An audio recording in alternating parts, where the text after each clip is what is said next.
By the way, SB 5 was just repealed by Ohio voters last Tuesday. And of course, there's Governor Scott Walker, who also went after teachers' unions, cutting their benefits and restricting their rights to collectively bargain as well. And now Walker could soon lose his job. But this recent assault on teachers is just one piece of a massive campaign underway right now to completely transform how our nation educates our kids. States around the country aren't just busting up teachers' unions, they're busting up the public education school system itself. The plan is simple. Take the responsibility to educate the next generation of engineers, scientists, and doctors from the hands of government and its free education system and hand it over to, you guessed it, Wall Street and its for-profit education system. To explain how exactly this is happening, investigative reporter and contributor to the Nation magazine, Lee Fong, joins me now. Lee, welcome to the show. Hey, Sam. Nice to see you. And I just want to thank the Nation and the Nation Investigative Fund for giving me the opportunity to write this piece. And thanks for inviting me onto the show. Yeah, and it was just a great piece you wrote, and that's what I want to talk about here. You talk about it's not just charter schools, but it's these online charter schools that seem to be the biggest threat to our public education system now. You want to riff on that? Sure. You know, we've seen in the past year, there's been an education revolution. We've seen the big fights in Wisconsin and in Ohio. But what my piece does is look at the big money, specifically the Wall Street money, that undergirds all the political change we've seen and the assault on public teacher unions and teachers themselves. There's big money in this because not only are they trying to take out the teachers because they support Democrats, but they're taking out teachers because they want to replace them with computers. And what my piece does, it goes through the different Wall Street actors who've worked hand in glove with the conservative movement and with some various education reform philanthropies to uncrack what some have called a $500 billion to $1 trillion undercapitalized market, meaning that they want to turn education, K-12 education, into what happened to healthcare in the 90s. They basically want to privatize it, largely with these technology solutions that replace teachers. And I want to get into these actors you talk about in just a second, but when I was reading your article, I was reminded of Milton Friedman, the famed neoliberal economist, but pretty much the saint of the free marketeers all around. And he talks about how it requires a crisis, either manufactured or made up, to make the real reforms, to make the real great changes you want to make. And I feel like that with state budgets in crisis right now, these actors you speak of are exploiting this crisis to push this agenda forward. Do you see it that same way too?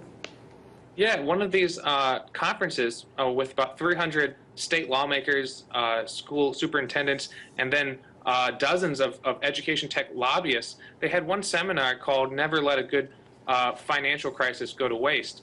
And I think you're bringing up the perfect comparison because a lot of the conservative front groups that are now coordinating with education tech lobbyists, they've created little mini websites in places like Wisconsin, Florida, Ohio, and others to basically engineer a budget crisis that's completely blamed on teachers' unions.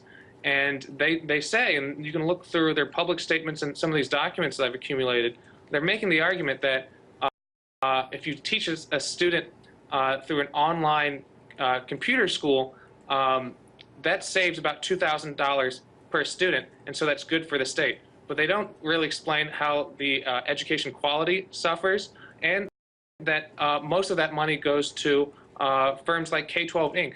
with a very poor track record, but with lots of big investors hoping to make money off their expansion this year. Well, have there been any studies on what are the effects of online education? I mean, is it good? Is it bad?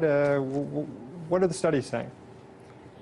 There's a range of studies, and I think in some cases online learning makes sense for some extreme situations where you have a very rural school or a school on an island that doesn't have access to certain resources.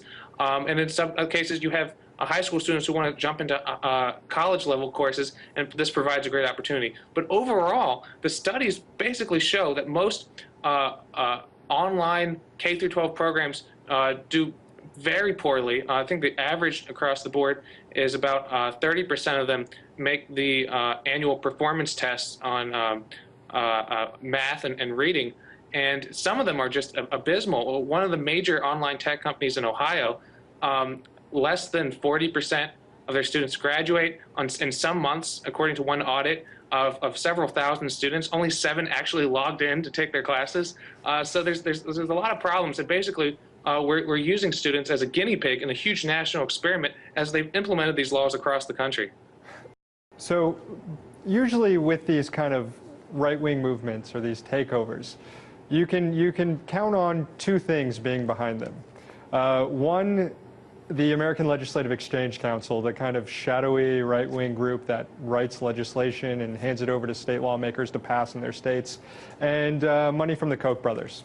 Are those 2 things kind of behind the curtain here too?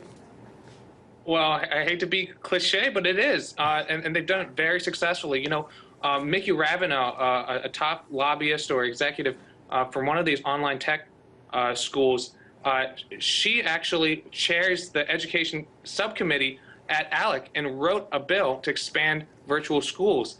That bill has been distributed all across the country. It's pending in several legislatures. In Tennessee, the state lawmaker there who introduced the bill didn't even bother to change the name of the legislation or most of the text. It's basically a carbon copy of what ALEC, written by an education tech lobbyist, gave him. And then, just like the other laws that are pushed by ALEC, then industry money came flowing into his campaign coffers, and before you know it, now Tennessee is one of the largest online learning programs in the country. All right, in just the 30 seconds we have left, you identify Jeb Bush as the man behind the virtual curtain here. Real quick, what is his role in all this? He's created several nonprofits. Of course, in Florida, he pioneered some of the first reforms, but he's taken it to another level. He's campaigned all across the country. He's coordinated the big education reform charities, along with the big education for-profit corporations, combined them and created a powerful lobbying force. And notably, some of his top aides are cashing in as lobbyists as well. I think I'm running out of time here, but Sam, thank you so much for covering this issue and inviting me today. Yeah, great reporting. Some troubling stuff, but it's good that you're out there reporting on it, Lee. Keep up the good work. Thanks for being on. Thanks, Sam. Thanks. This idea of a free public education system goes all the way back to our nation's founding. In fact, it was one of the principal causes that Thomas Jefferson advocated for, so much so that he insisted that after he died, his tombstone would recognize him as the man who wrote the Declaration of Independence and founded the University of Virginia. Not that he was the 3rd president of the United States. That's right, he wanted to be remembered for his contribution to education, not politics. And free public education has existed in America ever since. But now it's under attack. Tom broke down this attack back in May, just as Republican governors like Chris Christie and Scott Walker were beginning it. Take a look. Raise your hand if you're in violation of your state's constitution. That's right, the New Jersey Supreme Court ruled yesterday that Republican Governor Chris Christie's enormous cuts to education, cuts mostly targeting schools in low-income districts, are in violation of the state's constitution, which requires the state to provide for the maintenance and support of a thorough and efficient system of free public schools for the instruction of all the children in the state between the ages of 5 and 18 years. Key words right there: free public education. For some reason, Chris Christie, as well as a slew of other Republicans around the country, think they can get around that requirement of free and public education by instead offering a free for-profit private education or a free religious private education. Private education that's been proven over and over again to not yield any better results for students than public education, but comes with a much higher price because of the nice fat profit margin for education company CEOs. The way this all works is the state launders the education money through big corporations in the state to get around the constitutional requirement for the separation of church and state. And then parents end up with vouchers for a few $1,000s each that they can use to send their kids to either for-profit schools run by cronies of the governor or religious schools associated with churches that help the governor get and stay elected. Everybody wins except the kids and the taxpayers. Kids get an education that's no better than public schools, and in some cases far worse. For example, do you want your taxpayers being used to teach children that science is evil and the world is only 6,000 years old? That's a great generation of future engineers, right?